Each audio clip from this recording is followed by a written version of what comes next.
Olá, ouvinte. Preparado para mais um mergulho profundo? Hoje, aqui no Fé em Letras, a gente vai explorar um dos conceitos mais desafiadores e fascinantes, eu diria, do cristianismo, a Trindade. Ah, A ideia, né, de que Deus é um único Deus. isso. Mas existem três pessoas distintas: Pai, Filho e Espírito Santo. É um conceito que intriga, né, as mentes mais brilhantes há séculos. É.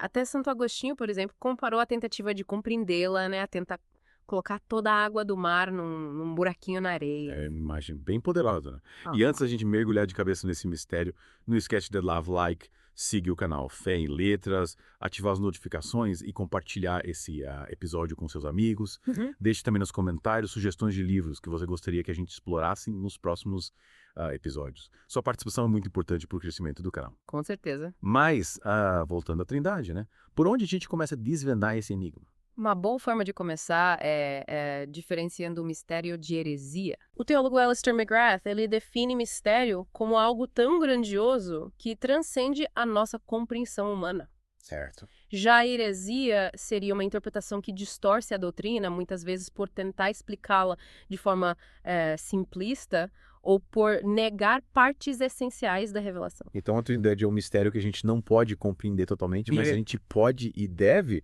buscar conhecê-la através daquilo que Deus nos revelou. Isso, Sabe? exatamente. E é aí que as escrituras entram em cena, né? É fascinante observar como a Trindade se revela de forma gradual ao longo da Bíblia. No Antigo Testamento, por exemplo, a gente encontra vestígios, sementes que preparam o terreno para a plena revelação no Novo Testamento. Que sementes seriam essas? O Antigo Testamento não enfatiza a unicidade de Deus, como isso se encaixa na ideia de três pessoas. Aí está a beleza da revelação progressiva, né? Uhum. O Antigo Testamento com o chama Ouça, Israel. O Senhor, o nosso Deus, é o único Senhor, né? Estabelece firmemente o monoteísmo. Mas, ao mesmo tempo, nos apresenta pistas intrigantes sobre a pluralidade em Deus. Que pistas são essas? Fale mais sobre ela. Pense em Gênesis 1:26, onde Deus diz: façamos o homem à nossa imagem, conforme a nossa semelhança. Ou o uso do plural majestático em diversas passagens. São como nuances que, à luz do Novo Testamento, ganham um novo significado. Então a gente pode dizer que a Trindade no Antigo Testamento é como um enigma esperando para ser decifrado. Perfeito. É uma realidade presente, mas velada. É como uma melodia que só se torna completamente audível com a chegada do Maestro, que no nosso caso é a revelação completa em Jesus Cristo. E como essa melodia trinitária se torna mais clara no Novo Testamento? Com a chegada de Jesus e a ação do Espírito Santo, né, a orquestra da Trindade se revela em toda a sua glória e harmonia.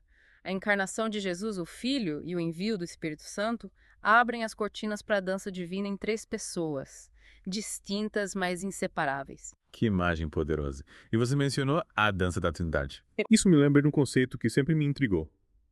A pericorese. Poderia nos explicar melhor o que isso significa? A pericorese, que significa habitação mútua, né? É uma tentativa de expressar a profunda interrelação entre as pessoas da Trindade. Imagine uma dança onde cada pessoa se move em perfeita harmonia com as outras, sem jamais se fundirem ou perderem sua individualidade. É como se cada pessoa da Trindade dançasse dentro das outras E sim. em perfeita união e amor. Mas onde a gente encontra essa ideia nas Escrituras? Em João 14, Jesus diz: quem me vê, vê o Pai, e afirma que ele está no Pai e o Pai está nele. Essa passagem nos dá um vislumbre da pericorese, dessa profunda intimidade e interpenetração entre pai e filho. É realmente fascinante como a pericorese nos ajuda a entender a unidade da Trindade sem negar a individualidade de cada pessoa. Sim. E falando em individualidade, como a gente pode distinguir o Pai, o Filho e o Espírito Santo? Além da pericorese, existe algo mais que os diferencia. Sim. As Escrituras nos mostram que as pessoas da Trindade também se distinguem por suas relações eternas de origem. É como se cada pessoa tivesse um papel único e eterno nesse relacionamento divino. Interessante. E quais são esses papéis? De forma resumida, o Pai é a fonte eterna, o Filho é eternamente gerado pelo Pai e o Espírito Santo procede eternamente do Pai e do Filho. Essas relações de origem, que existem desde toda a eternidade, distinguem as pessoas da Trindade sem comprometer sua unidade essencial. Mas espere um pouco. O que significa dizer que o Filho é eternamente gerado pelo Pai? Essa ideia sempre me deixou com algumas dúvidas. É um conceito que desafia a lógica humana, com certeza. Mas as Escrituras nos dão algumas pistas. Por exemplo, em João 17,5, Jesus fala da glória que tinha com o Pai antes que o mundo existisse, indicando uma relação eterna entre ambos. Entendi. Então, a linguagem de pai e filho, presente em todo o Novo Testamento, aponta para uma relação eterna de origem, e não para uma criação no tempo. Exatamente. E essa relação de origem é fundamental para a compreensão da divindade de Cristo. Afinal, se o filho é gerado pelo pai desde toda a eternidade, isso significa que ele não é uma criatura, mas Deus desde sempre, em perfeita união com o pai. É uma perspectiva que nos leva a contemplar a profundidade do mistério da Trindade. Mas ainda fico pensando, se a Trindade é tão claramente revelada no Novo Testamento, por que houve tanto debate sobre a divindade de Jesus nos primeiros séculos da Igreja? É como se a melodia trinitária tivesse ficado desafinada por um tempo. É verdade. As primeiras comunidades cristãs enfrentaram o desafio de articular a fé em Jesus Cristo à luz da tradição judaica monoteísta. E nesse processo surgiram diferentes interpretações sobre a relação entre Jesus e Deus Pai. E que exemplo o senhor traria para ilustrar esse debate sobre a divindade de Jesus? Um momento crucial é a declaração de Jesus em João 8,58. Eu lhes afirmo que antes de Abraão nascer, eu sou. Essa frase causou grande comoção entre os judeus, pois entenderam que Jesus estava se igualando a Yahweh, o Deus de Israel, que se revelou a Moisés como Eu Sou. Lembra dessa passagem? Ao usar a expressão Eu Sou, Jesus estava declarando sua divindade de forma inquestionável. Exatamente. Para os judeus, era uma blasfêmia. E essa controvérsia levou a igreja a buscar uma formulação mais precisa da doutrina da Trindade. Em 325 DC, o Concílio de Nicéia formulou o Credo Niceno, que afirmava a divindade de Cristo usando o conceito de homoousion, significa da mesma substância. Ou seja, o credo niceno declarava que Jesus é da mesma substância divina que o Pai, estabelecendo assim a unidade entre Pai e Filho na Trindade. Mas confesso que esse termo, homoousion, me parece um pouco técnico demais. Poderia explicar de forma mais simples. Claro! Imagine que você tem um copo de água pura e outro copo com água e açúcar. A água com açúcar continua sendo água, mas tem algo a mais. Na Trindade, o Pai e o Filho são da mesma substância divina, mas cada um tem sua individualidade, como a água pura e a água com açúcar. Agora entendi. O conceito de homoousion buscava proteger a ideia de que Jesus é verdadeiramente Deus, da mesma natureza divina que o Pai. Exatamente.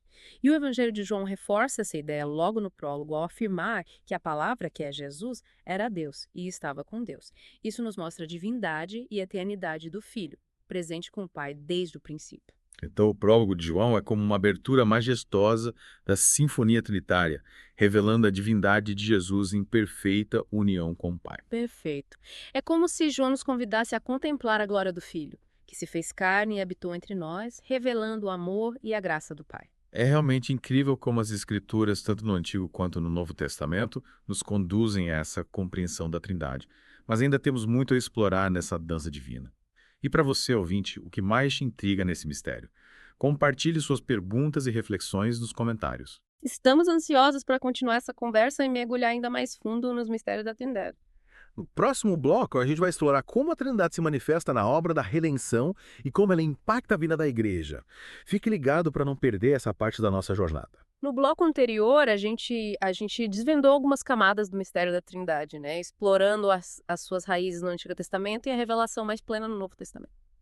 Agora, que tal a gente mergulhar num dos aspectos mais profundos e transformadores da fé cristã, a obra da redenção? Sim. Afinal, qual a relação entre a Trindade e a salvação da humanidade? Como esse Deus triuno se manifesta no drama da redenção?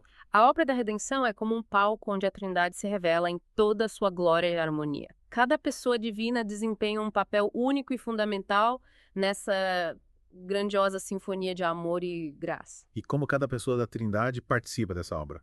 É como se cada uma tocasse um instrumento diferente nessa orquestra da salvação. Exatamente. O Pai, movido por seu amor infinito, é o compositor dessa sinfonia, né? Ele envia o Filho ao mundo para nos resgatar do pecado e da morte. É como um maestro que rege toda a orquestra, conduzindo cada nota para a perfeita harmonia. E o Filho? Qual o seu papel nessa orquestra da salvação? O Filho, em obediência ao Pai, é o solista, o instrumento principal. Ele se encarna, vive entre nós, morre na cruz e ressuscita, vencendo o poder do pecado e da morte. É como o violino que, com sua melodia comovente, expressa a dor, o amor e a esperança da redenção. E o Espírito Santo? Como ele se junta a essa sinfonia? O Espírito Santo, enviado pelo Pai e pelo Filho, é como o sopro que dá vida à música. Ele nos convence do pecado, nos regenera, nos santifica e nos capacita a vivermos uma vida nova em Cristo. É como a flauta que, com sua melodia suave e inspiradora, nos conduz para mais perto de Deus. Que imagem poderosa! A obra da redenção é realmente uma sinfonia trinitária, onde cada pessoa divina desempenha um papel fundamental para a nossa salvação. Mas falando em salvação, me lembro das diferentes teorias sobre a expiação de Cristo. Como a doutrina da Trindade nos ajuda a entender a morte de Jesus na cruz. A Trindade lança uma luz única sobre a cruz de Cristo, revelando a profundidade e a complexidade da expiação. Para entendermos isso, a gente precisa ir além de algumas teorias tradicionais, como o exemplo moral e o resgate de Satanás. Poderia nos explicar melhor essas teorias? O exemplo moral, por exemplo, vê a cruz como um modelo de amor e obediência a Deus, um exemplo a ser seguido pelos cristãos. Já a teoria do resgate entende a cruz como um pagamento a Satanás para libertar a humanidade de seu domínio. Mas o senhor está dizendo que essas teorias não capturam a essência da expiação. É como se estivesse tocando apenas uma parte da melodia, sem a harmonia completa da orquestra. Exatamente. A expiação, na verdade, revela uma transação entre Deus e Deus, uma obra intratrinitária, é o que chamamos de substituição penal. Substituição penal. Poderia nos explicar melhor esse conceito? Imagine que você tem uma dívida que não consegue pagar. Um amigo generoso se oferece para pagar a dívida por você, assumindo o custo em seu lugar. Na expiação, Jesus se torna nosso substituto, pagando a dívida do nosso pecado com a sua própria vida. E quem é o credor dessa dívida? Satanás. Não, o credor é Deus Pai. A justiça de Deus, que seria satisfeita com a nossa condenação, é aplicada a Jesus Cristo na cruz. Ele se torna o nosso fiador, assumindo a culpa e o castigo que nós merecíamos. Então a cruz de Cristo é o ponto de encontro entre a justiça e a misericórdia de Deus. É como se a justiça divina e o amor infinito de Deus se encontrassem em perfeita harmonia na cruz. Exatamente. O Pai, em sua justiça, exige a satisfação da lei divina. O Filho, em sua misericórdia, se oferece como sacrifício expiatório, satisfazendo a justiça do Pai e nos reconciliando com Deus. E o Espírito Santo. Como ele se encaixa nesse esquema? O Espírito Santo é aquele que nos capacita a compreender e a receber essa graça maravilhosa.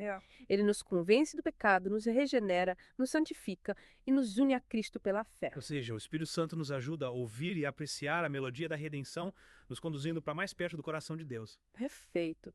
Sem o Espírito Santo, a gente seria surdo à sinfonia da graça que ecoa da cruz de Cristo. Ele nos abre os ouvidos para ouvirmos a voz do Pai e a melodia comovente do Filho, que nos ama e nos chama para a comunhão com Deus. Mas ainda não intriga a questão do grito de abandono de Jesus na cruz?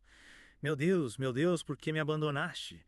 Como entender essa experiência à luz da doutrina da Trindade? É como se uma nota dissonante tivesse surgido no meio da sinfonia. É um mistério profundo, sem dúvida, mas a gente pode encontrar algumas pistas nas Escrituras. Primeiro, é importante lembrar que o grito de Jesus é uma citação do Salmo 22, que descreve a angústia do justo que sofre injustamente. Quando Jesus estava se identificando com a experiência do salmista, que se sentia abandonado por Deus em meio ao sofrimento. Exatamente.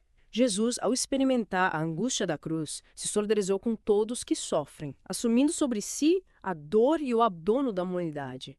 Ele sentiu o peso da nossa culpa, a distância de Deus que o pecado causa, e expressou essa angústia naquele grito comovente. Mas como conciliar essa experiência de abandono com a unidade da Trindade? Se Deus é um, como uma das pessoas divinas pode se sentir abandonada. É como se o maestro tivesse se separado da orquestra por um momento. Aí está um mistério. A Trindade, ao mesmo tempo em que afirma a unidade de Deus, também reconhece a distinção entre as pessoas divinas.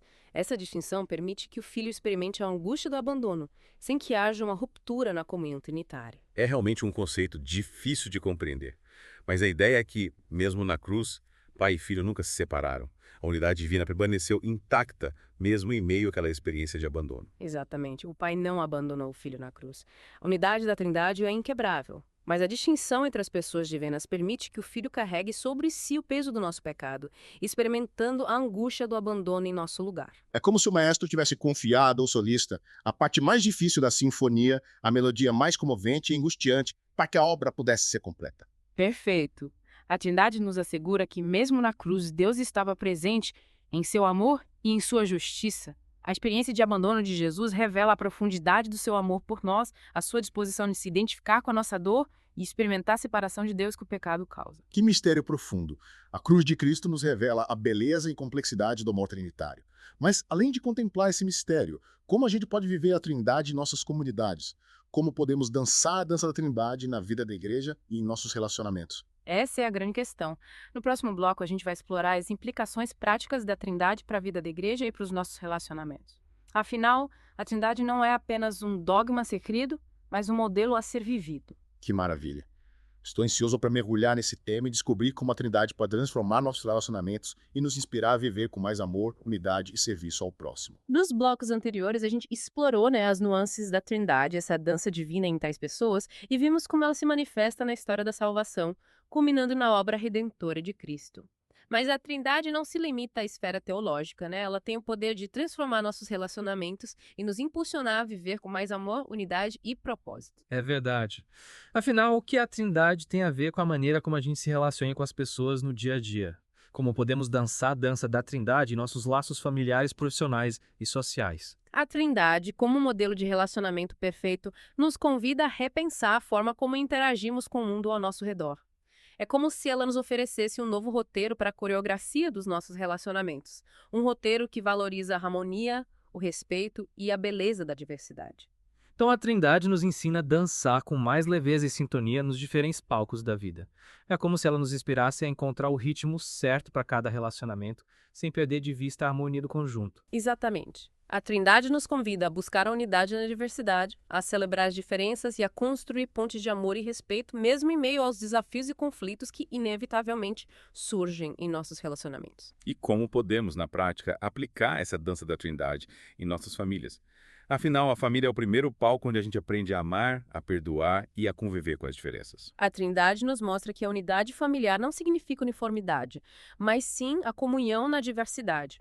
Cada membro da família é único e especial, criado à imagem e semelhança de Deus, com a sua própria personalidade, dons e talentos. Então a Trindade nos inspira a acolher e celebrar a individualidade de cada membro da família, como instrumentos que, embora diferentes, compõem uma bela melodia. Exatamente. É como se cada pessoa na família fosse um instrumento musical único, com seu próprio timbre e melodia.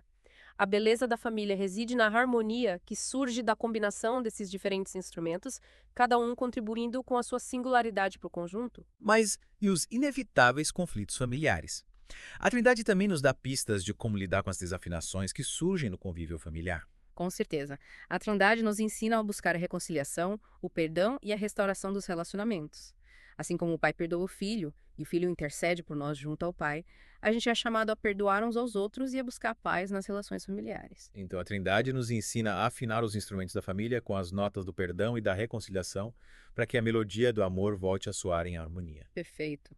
A Trindade nos inspira a cultivar relacionamentos marcados pela graça, pela misericórdia e pelo perdão, restaurando a harmonia e a paz na família.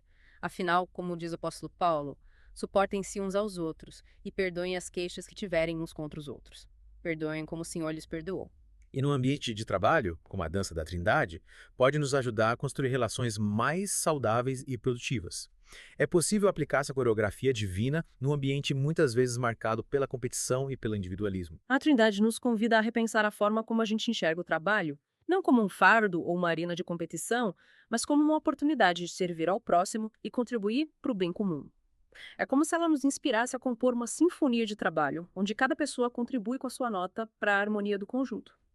Então, a Trindade nos inspira a trabalhar com propósito, buscando não apenas o sucesso individual, mas a edificação do próximo e a construção de um mundo mais justo e fraterno. É como se cada um de nós fosse um músico, chamado a tocar a sua parte na orquestra da sociedade. Exatamente. A Trindade nos desafia a romper com as lógicas de egoísmo e competição que muitas vezes permeiam o ambiente de trabalho, buscando construir relações de cooperação, respeito e solidariedade. É como se cada profissional fosse um instrumento musical, com seu próprio timbre e ritmo, chamado a contribuir para a harmonia da sinfonia do trabalho. Mas como colocar essa sinfonia em prática em um mundo tão desafinado, marcado pela competição e pelo individualismo? É como tentar tocar uma melodia harmoniosa em meio a um turbilhão de ruídos dissonantes. É um desafio constante, sem dúvida. Mas a Trindade nos dá a força e a inspiração para a gente buscar a excelência no trabalho sem comprometer nossos valores éticos e espirituais. É cultivar a honestidade, a justiça, a compaixão e o respeito no trato com colegas, superiores e clientes. Ou seja, dançar a dança da Trindade no trabalho é buscar o sucesso sem desafinar a orquestra, cultivando a ética, a justiça e o respeito em todas as relações profissionais. É como se cada um de nós fosse o maestro responsável por conduzir a sua própria seção de instrumentos para a harmonia do conjunto. Exatamente. Trabalhar com paixão, dedicação e competência, mas sem perder de vista a dimensão humana e espiritual do trabalho, buscando contribuir para a construção de um ambiente mais justo, ético e fraterno. É como se cada profissional fosse um maestro, responsável por reger sua própria orquestra interior, buscando a harmonia entre a técnica, ética e o amor ao próximo. E nas relações sociais, como a Trindade pode nos inspirar a construir pontes de amor e respeito num mundo tão polarizado e fragmentado. É como se a gente tivesse que dançar no salão com pessoas de diferentes estilos musicais, ritmos e culturas, sem perder o compasso. A Trindade, como modelo de unidade na diversidade, nos convida a acolher as diferenças, a respeitar as opiniões divergentes e a buscar o diálogo, mesmo em meio a conflitos e divergências. É como se ela nos convidasse a compor uma sinfonia social, onde cada voz, por mais diferente que seja, encontra o seu espaço e contribui para a beleza do conjunto. Então a Trindade nos ensina a dançar no ritmo da diversidade, celebrando a riqueza de cada cultura, cada crença e cada estilo de vida. É como se ela nos inspirasse a criar uma coreografia social, onde cada pessoa encontra o seu lugar e contribui para a beleza da diversidade. Exatamente. A Trindade nos ensina que a unidade não é sinônimo de uniformidade, mas de comunhão na diversidade. É reconhecer que cada pessoa tem a sua própria história, valores e crenças, e que essa diversidade enriquece a sociedade. É como se cada pessoa fosse uma nota musical única, e a sociedade uma orquestra grandiosa, capaz de produzir melodias complexas e fascinantes a partir da combinação dessas diferentes notas. Mas como colocar essa sinfonia social em prática num mundo tão desafinado, marcado pela polarização e pelo discurso de ódio? É como tentar compor uma melodia harmoniosa em meio a um turbilhão de ruídos dissonantes. É um desafio enorme, sem dúvida. Mas a Trindade nos dá a força e a inspiração para a gente construir pontes de diálogo e compreensão, buscando o bem comum e a paz social. É cultivar a empatia, a compaixão e o respeito pelo próximo, mesmo quando a gente discorda das suas opiniões. Como se cada um de nós fosse um maestro, chamado a reger a orquestra do seu próprio coração, buscando a harmonia entre a justiça, a misericórdia e o perdão. Que lindo! A Trindade nos inspira a compor uma sinfonia de amor, respeito e compaixão, mesmo em meio às dissonâncias do mundo. É como se ela nos convidasse a ser instrumentos de paz e reconciliação, buscando a harmonia em meio ao caos. Exatamente. A Trindade nos inspira a construir uma sociedade mais justa, fraterna e acolhedora, onde a diversidade seja celebrada como uma riqueza e onde o amor de Cristo seja o alicerce de todas as relações. É como se cada um de nós fosse uma nota musical chamada a vibrar em sintonia com as demais, compondo uma melodia de amor e esperança para o mundo. Que mensagem inspiradora. A Trindade nos mostra que a vida é uma dança, uma sinfonia ou uma coreografia onde cada um de nós tem um papel fundamental a desempenhar. É um convite a vivermos com mais amor, unidade e propósito, buscando a harmonia nos nossos relacionamentos e contribuindo para a beleza do conjunto. E para você, ouvinte, o que a Trindade significa na sua vida? Como essa doutrina te inspira a dançar a dança da vida com mais leveza, harmonia e propósito?